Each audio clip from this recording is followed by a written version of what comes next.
Hello traders and investors, welcome to another episode. Now in this episode we're going to talk about the Dow Theory, which was created by this man, Charles Dow. He was also the owner of the Dow Jones News Company. It is considered by many as the foundation of technical analysis. Soon after his death, people actually wrote about the theory, and you can find some papers in the description. Do a Google search and probably even read it. Now today, people talk about technical analysis and use it, but back then things were just formulating. It was 100 years ago. Today we know that the Sensex and Nifty are indices that reflect the economy.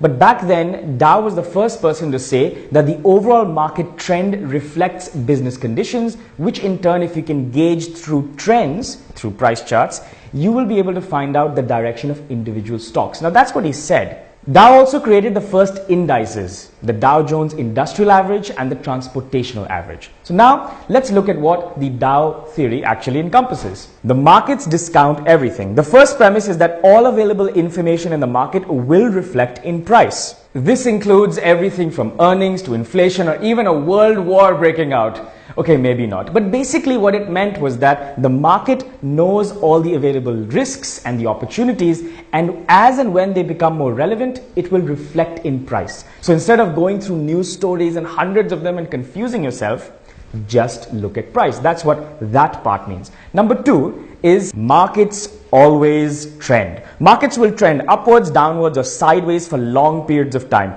Think HCL when we talk about uptrends. Think JP Associates when we talk about downtrends. Think Kane India when we talk about sideways, when there's no clear trend that is emerging.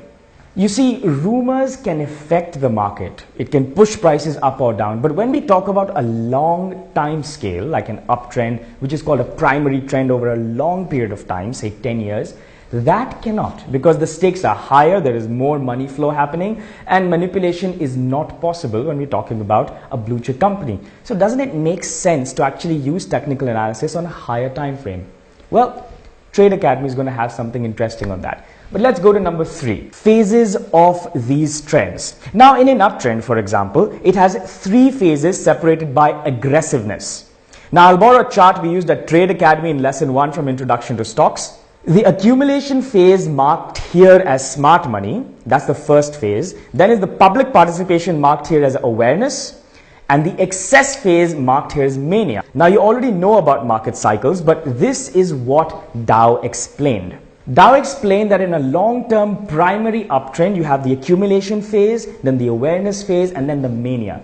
That still happens today. Isn't it interesting that certain tendencies of human behavior and pattern that were relevant back in 100 years ago, we saw it in the dot-com, we saw it in the housing bubble, and even now in 2015. I guess some things of humanity, behavior, just don't change. The fourth point in the Dow theory is that the averages need to confirm each other. Makes sense. If the industrial average and the transportational average are diverging or not moving in the same direction, something could be wrong. Now, we actually have a question on this posted by Sonal on the RKSP Facebook page. I was reading the Dow Jones theory and it said that the 2 averages, the real and industrial, should concur. My question is, how does this work in the Indian context? What a wonderful question. The real reason we're doing this video is because we got this question. So all thanks to Sonal for learning this. Now, how this actually matters in the Indian context is simple. Let's look at 100 years ago. Back then, it was important to bring 2 averages together and compare them. Information flow was almost negligible compared to today. It takes seconds for information to travel. Back then, it used to take days, sometimes even months, for people to find out something. Back then, the US was actually moving away from a manufacturing sector into a transportational sector. What is happening is that now we are mostly service and information is flowing widely. The short answer to that question is that you don't need confirmation.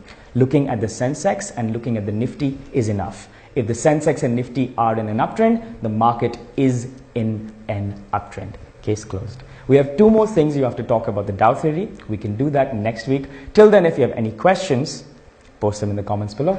Thank you for watching.